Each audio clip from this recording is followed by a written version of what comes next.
empatia de uma forma prática, né, a pessoa pode fazer uma autoanálise. Eu acho que isso é bastante significativo, né?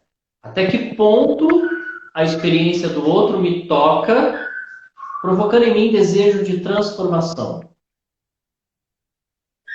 E a gente pode fazer uma avaliação do grau de empatia que existe na nossa subjetividade. E acho que esse é o princípio. E em relação às pessoas que vivem em torno de nós, sermos mais atentos às dores do outro. Né? E tomar cuidado com essa persona que nos traveste, né? Que nos muitas vezes nos induz ao engano de achar que porque a pessoa está sempre sorridente ou porque a pessoa ela não traz dentro dela uma amargura, uma angústia profunda, uma melancolia ou uma depressão. O depressivo nem sempre é aquele que fica na cama com vontade de morrer. O Sim, depressivo, ele consegue muitas vezes fazer uma análise das suas necessidades, levantar e trabalhar e ter convívio social. A questão é a amargura que ele sente no profundo do profundo e até que ponto isso tira, muitas vezes até completamente, o prazer de viver. Ele tem uma vida mecânica. Né? Então, coisas que davam prazer, de repente deixam de dar prazer. A ponto de, em um dado momento, ele não conseguir nem mais se importar com o resultado de uma atitude dele ou dela. Ou seja, eu não vou levantar da cama, vou ser demitido. Para mim, tanto faz. é. Entende? É. Eu convivi, assim, a minha mãe, na verdade, a pessoa que tem a depressão, ela sempre convive, né, com a depressão. A partir do momento que deu o estado mesmo, é, é um dia a dia, né? É, como você mesmo disse, assim, às vezes as pessoas não conseguem perceber porque muitas vezes levanta, sai para trabalhar e tudo mais, mas o que ela sente mesmo dentro dela ela não abre. Muitas vezes, principalmente a pessoa que é muito introspectiva, aí que ela não abre mesmo. Mas eu convivi, né, com... A minha mãe teve depressão, né, e ela tem, na realidade, depressão. Então, é uma coisa que é o tempo todo atenção, prestar atenção em algum detalhezinho. E é bem nisso, assim, A depressão é uma coisa que, o que eu já observei, pelo menos, né, em relação à minha mãe, que é tipo, se a gente não tomar cuidado, é um abismo que vai chamando o outro. Então, tipo, e não é frescura. Pelo amor de Deus, gente. Pelo amor de Deus. Depressão não é frescura. Não trata, de repente, uma pessoa que tem depressão como uma pessoa que, tipo assim, você... acho que é uma das piores coisas, né? Um dos piores erros, assim, um dos erros mais fatais que as pessoas cometem quando elas convivem com uma pessoa que tem depressão, é falar assim, mas você precisa se animar. Ai, mas você precisa se arrumar. Ai, mas você precisa não sei o quê. Quando a pessoa está nesse processo, ela não consegue enxergar dessa forma, ela não tem essa força que uma pessoa que tá bem, né, tem. Ela não tem essa mesma força. Ela precisa, na verdade, de tipo de ajuda mesmo, de respaldo e de ter uma mão amiga, né? De, sei lá, tentar auxiliar para que esse processo ele seja o mais brando possível. Quando a minha mãe teve a depressão, Edu, assim, só vou aproveitar, né, já que a gente está aqui fazendo essa live, né, e vai saber para quantas pessoas isso vai, de repente, impactar, né, positivamente para as pessoas que vão assistir, quantas pessoas assistirão. Mas, assim, quando a minha mãe entrou nesse processo de depressão, eu tinha 12 anos. Então, assim, eu era muito nova, né? E eu morava, nessa época, os meus irmãos, eles já tinham adultos, né? Já tinham a vida deles, meus irmãos trabalhavam e tudo mais, eles tinham as atividades deles. Então, eu passei muito tempo muito próxima da minha mãe, quando ela teve a depressão, né? Então, tipo, o tratamento, os medicamentos, tudo isso eu acompanhei muito de perto. E são vários momentos. Tem momentos que, de repente, a pessoa ela consegue se reerguer, e ela consegue sentar numa sala para assistir televisão com você, ela consegue interagir com você, ela parece que está tudo bem. E de repente no dia seguinte ela tem um outro processo que ela não tem vontade de levantar da cama, ela não tem vontade de se olhar no espelho, ela não tem vontade de trocar de roupa, ela não tem vontade de comer. Eu me lembro que tinham momentos que me preocupava muito a minha mãe, porque ela não tinha vontade de se alimentar. E eu falava, mãe, a senhora precisa comer, come pelo menos um pouquinho. E ela não tinha o apetite. A coisa entra no fisiológico mesmo, né? Interfere no fisiológico da pessoa que ela não tinha fome, né? E não só ela, assim, mas como eu estou só trazendo aqui um exemplo do que eu vivi dentro da minha casa. Mas eu tenho amigos que tiveram, até a minha amiga Flávia aqui está compartilhando com a gente aqui na live, ela fez o comentário, e ela mesma, aqui, ó, vou até ler para a gente, que é bem bacana para reforçar, ó. Eu tomava banho, escovava os dentes e os cabelos uma vez por dia, porque eu coloquei na minha cabeça que se eu não fizesse isso, eu ia ser internada. Não tinha ânimo para absolutamente mais nada. E aí ela falou que o que auxiliou foi o medicamento, a medicação adequada e a terapia, né, que foram essenciais para ela conseguir melhorar. Então, quer dizer, é só assim mesmo, né, do que de repente a pessoa consegue ir retomando a vida, né, aos pouquinhos. Sandra, O glucose, eu... ó, às vezes a pessoa nem identifica que ela tem. Isso. Sandra, eu finalizei o ano passado no PhD. Lógico que PhD é o título internacional aqui no Brasil, é o doutorado, mas a Universidade da Flórida, o PhD em psicanálise. E recebi, muito graciosamente, o título de notório saber em psicanálise também, da Associação Brasileira de Psicanálise. Por que eu estou falando isso? Porque eu procuro sempre analisar e avaliar, inclusive nessa questão dos estudos feitos para a titulação de filósofo e doctor, a causa da depressão e o uso farmacológico, né? Então, assim, eu estou dizendo isso também para falar sobre o conhecimento que tenho e poder falar desse assunto numa live. Nós temos uma sociedade que também se baseia na rapidez para solucionar os problemas. Inclusive quando essas questões são existenciais. Né? Eu, particularmente, não sou muito a favor da medicalização imediata das pessoas que relatam a depressão. Mas é necessário que se medicalize em alguns momentos. Vamos entender por quê. Quando você vai analisar, né, uma pessoa com depressão, uma pessoa com síndrome do pânico, a síndrome do pânico é o medo de ter medo. Então, antes de existir algo que lhe cause medo, a pessoa tem medo de ter aquela sensação e ela entra em pânico e isso é paralisante. Existem relatos de pessoas que não se levantavam da cama porque tinham medo de morrer caso fossem atravessar a rua ou criavam situações, né, irreais, mas aquilo para ela é muito real, então é paralisante.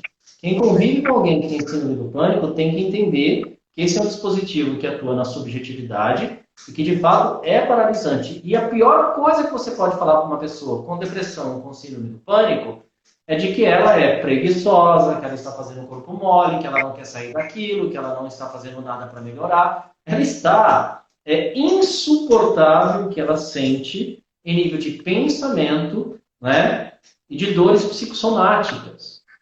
É mesmo. É de fato paralisante. E o que acontece? A análise ou tratamento com psicólogo ou com psicanalista ou com terapeuta holístico, cada um vai se encontrar da melhor forma. Leva tempo, porque você vai chegar na raiz da questão. A raiz dessa questão pode estar na infância, na adolescência, algo que se desconstruiu a partir dos desamores ao longo da vida e que criou alguns nós, entende? Que ficaram muito mal resolvidos, mas que latejam lá dentro. E que em algum momento despertam em você sentimento de abandono, de profunda tristeza, que em outras pessoas não. Entretanto, se condicionou muitas vezes, não são todos psiquiatras, e como eu disse, em alguns momentos é necessário que se faça isso. Né? Você faz uma análise, uma consulta com o psiquiatra, ele faz a anamnese, vê o seu histórico, e ele vai interferir fisiologicamente a partir de um dispositivo farmacológico, né, nas suas reações neuroquímicas e te provocar a sensação de prazer. Só que você não resolveu aquele problema que está lá dentro, interiorizado, por anos. Tanto que muitos psiquiatras falam, faça análise. Pode ser com psicanalista, com psicólogo, faça análise. Existem alguns psiquiatras que também são analistas. São psiquiatras e trabalham, né, numa linha comportamental cognitiva. Procurar analisar como é que a pessoa reage a determinadas ações externas. Então, isso ele recomenda. Assim como psicólogos e psicanalistas indicam a ida ao psiquiatra quando você percebe que a pessoa analisada ela corre de fato o risco de vida, né, de morte, assim, em função das suas ações. Ela já começa a tentar contra a própria vida. E aí é necessário uma intervenção medicamentosa, às vezes até de internação. Mas isso normalmente acontece porque as coisas, a sociedade ela cobra que tudo se resolva muito rapidamente. E existe a cobrança para que essa pessoa também se resolva rapidamente. Se houvesse tempo de fato, e se houvesse condições financeiras de uma pessoa que passa por depressão, fazer análise 3, 4 vezes por semana, talvez isso amenizaria a dor dela. Mas, entende? Não é também barato você fazer análise. O falar faz com que a pessoa repense muito sobre si mesmo. Sim. Libera muitas dores. É verdade. E é bem como você falou, né? O tratamento, a própria questão do medicamento também não é uma coisa que é muito barato.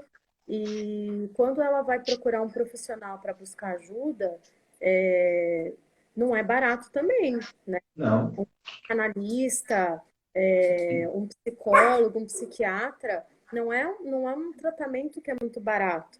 A gente sabe, sim, que existem os auxílios que as universidades, de repente, prestam para os alunos que estão no último ano da universidade, que também precisam, de repente, né, dessa parte clínica, né, de atendimento e tudo mais, a gente sabe, e ainda bem que a gente aqui tem esse tipo de recurso para conseguir ajudar algumas pessoas que não tenham condições de, né? Mas também é uma situação que, assim, tendo em vista tudo que acontece na nossa sociedade,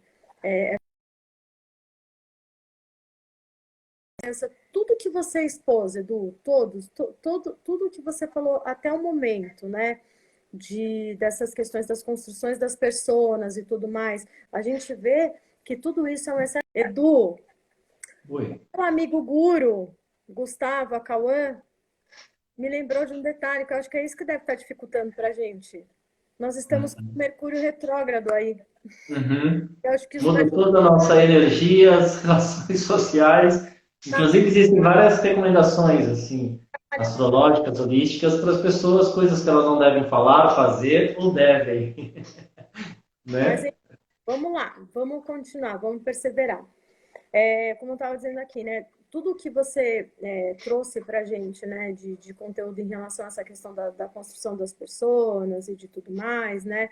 De todas essas cobranças excessivas, né? Recentemente até conversei com um amigo falando assim, né? A gente já nasce sendo cobrado, né? Tipo, de ser o bebê mais bonito, né? E depois, conforme a gente da maternidade, ai, o meu bebê não é mais bonito da maternidade, não é mais lindo aqui deitado, então já começa ali o negócio, a pecado já começa a ministrar ali. Aonde que você nasceu? Que maternidade você nasceu? Que cidade você nasceu? Sempre tem, né, um comparativo. E isso vai, conforme a gente vai crescendo, né, tirando esse exemplo aí radical de quando a gente é bebezinho, mas conforme a gente vai crescendo, vão vindo todas essas cargas realmente sobre nós, né? E aí é que vai desencadeando, a gente vai vendo que aí o excesso de informação, a informação rápida, a questão de tudo hoje em dia ser tão instantâneo, volúvel, né? Volátil, tudo passa tão rápido, vem numa intensidade, vai embora, né? E de repente a pessoa fica a fama, né? De repente a gente vê umas pessoas ficando famosas aí, tipo um furacão, né? Nossa, surge, pá! E aí daqui a pouco você fala, onde que tá fulano mesmo? E o que que tá fazendo? Como tá vivendo, né? E aí esse excesso de cobrança e essa questão até das próprias redes sociais, das mídias sociais, né, que a gente tem, de tipo, sempre tem que parecer que tá bem, né? Tá lindo na foto, tá super maquiado, filtro que é colocado para de repente estar com uma aparência melhor para as pessoas, sempre sorrindo ou sempre mostrando que está assim bem sucedido, né? Porque existe muita fantasia, né, ao redor disso. E aí a pessoa ela vai de repente se privando até dos momentos dela de autoconhecimento, das reações que ela tem, né, enquanto ser humano. Por exemplo, hoje eu conversando com uma pessoa, eu falei assim, que eu li um negócio que eu achei um conteúdo muito bacana. A felicidade, ela não é 100%, ela não é em todos os momentos. A gente passa, né, pelas nuances de sentir-se feliz, sentir-se triste, de repente estar num momento que quer ficar mais sozinho, num momento que quer estar com todo mundo. Isso é importante para a gente também e tirar um pouco dessa cobrança de tipo, eu tenho que estar bem o tempo todo, eu tenho que estar, sabe, feliz o tempo todo, eu tenho que agradar a todos o tempo todo, né? E vai deixando de agradar, de se agradar, de fazer o que é bom para si também, né? A cobrança em relação a, por exemplo, você tem que ser isso, você tem que se formar nisso, você tem que tal, tal, tal. E às vezes a pessoa ela vai criando tantas insatisfações ao longo da vida por causa desse excesso de que os outros determinam o que eu tenho que viver e não eu vivendo o que eu quero viver de fato, né? Que daí vai gerando esse tanto de frustrações. Quando você falou sobre a crise do pânico, né? As pessoas têm síndrome do pânico, é uma coisa que é tão irracional que eu vou até te contar um exemplo que aconteceu comigo.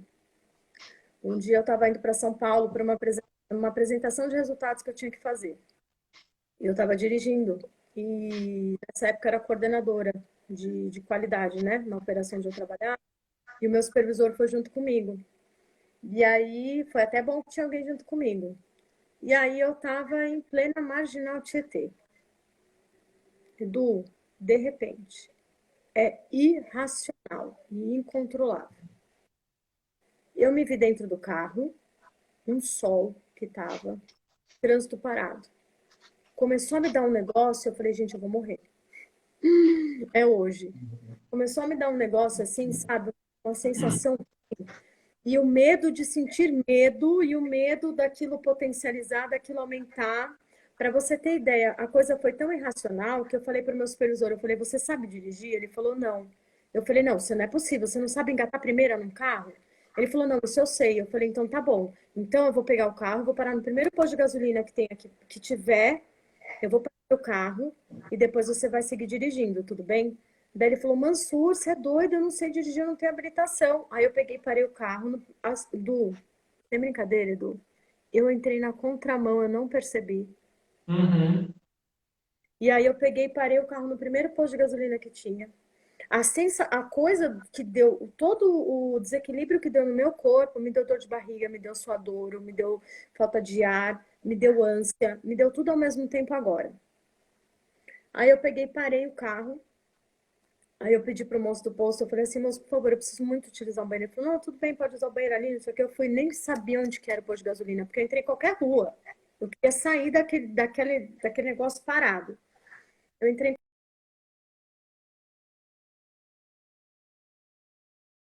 aí eu fui voltando. Aí eu fui voltando a respirar, eu fui caindo minha ficha, eu falei, meu Deus, o menino tá indo comigo para uma apresentação de resultados, olha o estado que eu fiquei. Eu falei, Foi. Vão ficar vários fragmentos, mas faz parte, eu acho bom também. Você estava então, contando do seu momento.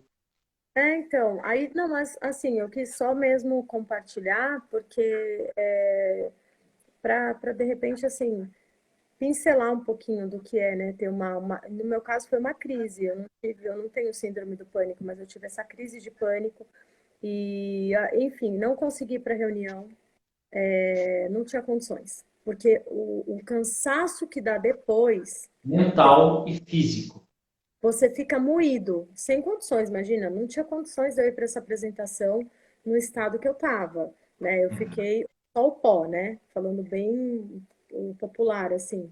Então eu voltei para Mogi e na hora que eu voltei para Mogi, eu ainda passei num hospital porque eu fiquei muito preocupada com as sensações físicas que eu tive, né? Taquicardia, aquela dor, aquela falta de ar. Eu falei, meu, será que é só da minha cabeça ou será que realmente eu tô com algum mal-estar, alguma coisa? Aí eu cheguei a passar no, eu passei em uma clínica no caminho, até esse meu supervisor estava junto comigo, ele ficou bem preocupado. Eu vim dirigindo, voltei dirigindo, mas porque eu senti que eu estava em condições de. Eu falei, não, foi só um momento. E não sei qual foi o gatilho, mas eu tive isso, sabe? E aí eu passei no médico, e aí, na real, assim, a médica falou, não, você não tem nada, seu coração tá tudo bem, você tá bem. Ela falou, ó, a única coisa que ela me prescreveu, na realidade, ela falou, toma um fitoterápico, para de repente, assim, pode ser muito estresse do seu trabalho, você tá com estafa, e aí, e realmente eu estava num momento bem complicado da operação, a empresa estava entrando em processo de falência, enfim, teve um problema com o produto, então, tudo isso estava realmente sobrecarregando, né? E fora todo o nível de exigência que a gente tem com o trabalho que a gente realiza. Eu sou uma pessoa que em trabalho, assim, total, né? Comprometida. Então, tudo isso, né? Fez com que eu tivesse. E, então, eu quis trazer realmente para que se de repente alguém se identifica, né? Quem assiste a live, para compreender que realmente, gente, é punk. Ter uma crise de pânico é punk. Eu tive uma crise. Eu imagino uma pessoa que tenha síndrome do pânico, que tem esse sentimento frequentemente, que passa por essas sensações assim com muita frequência, né? É um cansaço. Ó, o cansaço que me deu, Edu, eu cheguei em casa, eu fui deitar e fui dormir, porque me cansou mesmo fisicamente. É porque existe liberação de alguns hormônios que são muito fatigantes, né? E que vão provocar, às vezes, até dor muscular na pessoa que passa por esse processo.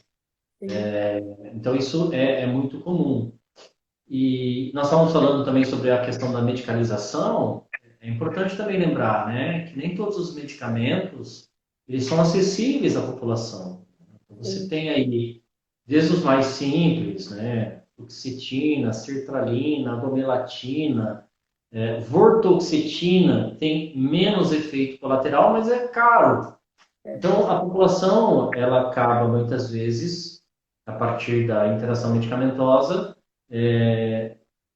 passando por um processo farmaco, mas de uma química mais simples que tem efeito colateral também. É, Então, por isso que eu penso, seria necessário não dar estrutura, na verdade, para que as pessoas tivessem tempo. Uma questão também que é importante, você trouxe muito bem, né? Você teve um ataque de pânico. Na verdade, foi desencadeado por uma crise de ansiedade, uhum, por tudo que você descreveu. Né? uhum, Então, teve um começo, e aí começa, muitas vezes por um ligamento da mão, suor excessivo, você começa a perder o controle de si, você não sabe mais onde está, você perde o senso de orientação, o coração acelera, e você de fato se desorienta e fica com medo. O que está acontecendo comigo? E você desencadeia o pânico. Você descreveu muito bem isso é importante. A pessoa que tem a síndrome do pânico, ela tem esse mesmo ataque por coisas muito simples. Né? E o que diferencia o ataque de pânico, ou uma crise de ansiedade, ou do ansioso, né? E da pessoa que tem síndrome do pânico? Existe um motivo ou não? Lógico, tudo tem um motivo.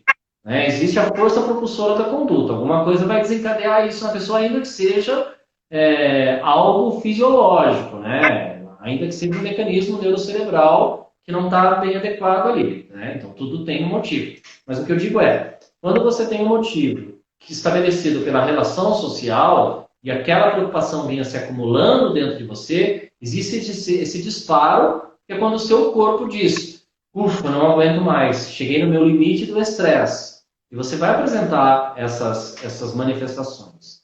Né? A pessoa que tem síndrome do pânico, ou a pessoa com depressão, ela vai trazendo isso dentro dela por anos, por anos, por anos, e aquele sentimento, né, de não desejo, aquele desprazer com coisas que lhe davam prazer. Então, perceba, não existe uma causa imediata, é isso que eu quero dizer, porque sempre tem uma causa, por isso que eu tenho cautela para falar isso, e ela vai tendo esses sentimentos. Não existe uma preocupação imediata. Né? O emprego que você está não te coloca em risco, você é uma pessoa aparentemente bem apresentável a partir dos padrões sociais, e de repente, né, você se acha uma pessoa feia, e se olha no espelho e o reflexo que você vê não te agrada por algum motivo, e aí a gente tem que começar a se preocupar. Né? Porque o que está provocando isso em você? Uma baixa autoestima, medo excessivo, não desejar mais as coisas, não sentir prazer naquilo que faz. Ah, alguém da família muito próximo que eu amava faleceu. Então vamos ter cautela, né? Haverá um tempo para sentir essa dor, você vai respeitar o seu tempo, mas existe um motivo. Finalizei um relacionamento, né? Existe um motivo que levou o seu sentimento, né, a um processo aí bastante doloroso. Perdi o emprego, o que eu faço da vida agora? Existe um motivo.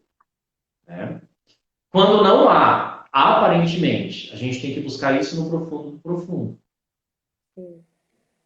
Aí já demanda um outro tipo de atenção e de tratamento, né, Edu? Isso, Olha, isso. e eu vou te falar uma coisa. A gente vai fazer uma outra live para falar especificamente disso. A gente vai Tá fazer uma ótimo. mais, porque eu vi várias pessoas aqui que comentaram que se identificaram muito com essa questão do pânico, né? E a gente vê que, assim, ainda mais com essa questão do isolamento social, do distanciamento social, né? Da gente não poder ter contato, assim, muito contato entre as pessoas, né?